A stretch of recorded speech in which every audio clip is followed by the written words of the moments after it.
പറിച്ചോണ്ട് വന്നത് എനിക്ക് കുരിശായി. ആ നീ എന്നാത്തിനാ ഇങ്ങോട്ട് ഇറങ്ങി വന്നേ? നിങ്ങളുടെ ഫോണിൽ മനോജ് കുറെ നേരമായില്ല വിളിക്കുന്നേ. എന്നാ പറഞ്ഞു? ആർക്കോ ബ്ലഡ് കൊടുക്കേണ്ട കാര്യത്തിനാ. ഒന്ന് തിരിച്ചു വേഗം വിളിക്കേ. ബ്ലഡ് കേസൊക്കെ ആണെങ്കിൽ അർജന്റ് ആയിരിക്കും. പക്ഷെ എനിക്ക് കൊടുക്കാൻ പറ്റത്തില്ലല്ലോ ഡി, ജലദോഷമല്ലേ. എനിക്കൊന്ന് വിളിച്ചു പറ.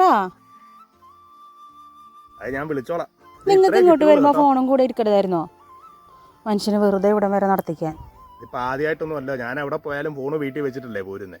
നോക്കിയേ, ഇതാ താഴെ നിക്കണ കാന്താരിയിലെ മുളകുണ്ടോന്നേ, ഒന്ന് നോക്കിക്കേ. ഇതിനകത്ത് എങ്ങനെ ഇറങ്ങി കണ്ടുപിടിക്കാനാ? മൊത്തം കാടാ. അവിടെ രണ്ടും കൂടി കാച്ചിലും കാണുന്നുണ്ടല്ലോ. കാച്ചില് ഞായറാഴ്ച വല്ലതും കള വീശിയിട്ട് നോക്കാം. അരി തീരാനായി, റേഷൻ കടയ്ക്ക് പോണേ. റേഷൻ ഇനി നാളെ പോയി മേടിക്കാം. മനുഷ്യൻ നാളെ 1-ാം തീയതിയാ. ഒരു കേസും ഉണ്ടല്ലേ, നാളെ പോയാൽ കിട്ടത്തില്ലേ? ഈ മാസത്തെ ഇന്നും കൂടെ കിട്ടത്തുള്ളൂ. പിന്നെ പോയിട്ട് വരുമ്പോ 2 തേങ്ങയും കൂടെ വാങ്ങിച്ചിട്ട് വരണേ. തേങ്ങ തീർന്നോ? മിനിഞ്ഞാന്നല്ലേ 2 തേങ്ങ ഞാൻ മത്തായിച്ചന്റെ അവിടുന്ന് കൊണ്ടുവന്നേ.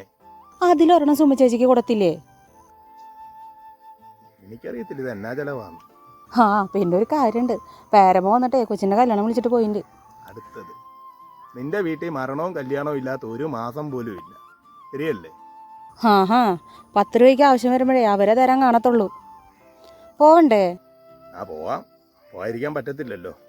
എനിക്കൊന്ന് ബ്യൂട്ടി പാർലറിൽ പോയിട്ട് പുരുകൊന്ന് ത്രെഡ് ചെയ്യണം. എല്ലാം നടന്നതാ. ബ്യൂട്ടി പാർലറിലൊക്കെ പോണേ 10,000-3000 രൂപ ആകുകയല്ലേ ഇല്ലേ? ബ്യൂട്ടി പാർലറിൽ പോണം, പുതിയ സാരി എടുക്കണം, ഉള്ളതൊക്കെ കൊടുത്തോണ്ട് അങ്ങ് പോയാൽ. ചിലരൊക്കെ പുതിയ ഡ്രസ്സ് ഇട്ട് അവിടെ നിൽക്കുമ്പോൾ ഞാൻ പഴയത് കൊടുത്തോണ്ട് അങ്ങോട്ട് എഴുന്നള്ളണം. ഞാനൊന്നും വരത്തില്ല, നിങ്ങൾ തന്നെ പൊക്കോ. നമുക്ക് വഴി ഉണ്ടാക്കാം, കയറി പോവും. ഇപ്പൊ എനിക്ക് ഇത്തിരി കട്ടൻ എടുക്ക്.